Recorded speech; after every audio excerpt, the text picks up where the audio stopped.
প্রিয় দর্শক, ocean updates চ্যানেলে সকলকে স্বাগত জানাই। বঙ্গোপসাগরে এই মুহূর্তে সব থেকে উল্লেখযোগ্য খবর, আগামী 72 ঘন্টার মধ্যে এদিকে মায়ানমার এবং বঙ্গোপসাগরের উপকূলবর্তী এলাকায় একটি শক্তিশালী নিম্নচাপ কিন্তু তৈরি হতে যাচ্ছে।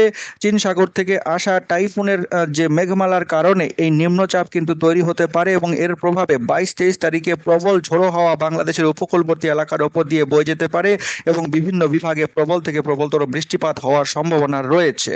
এছাড়াও আরো একটি weather model map global forecast system অনুযায়ী দেখা যাচ্ছে 25 তারিখে উত্তর বঙ্গোপসাগরে উত্তর পূর্ব বঙ্গোপসাগর এলাকার আশেপাশে একটি শক্তিশালী নিম্নচাপ কিন্তু তৈরি হতে যাচ্ছে এবং এই নিম্নচাপটি আরো বেশি শক্তি অর্জন করে 26-27 তারিখে কিন্তু বাংলাদেশের উপকূলবর্তী এলাকার উপরে ব্যাপক প্রভাব বিস্তার করবে।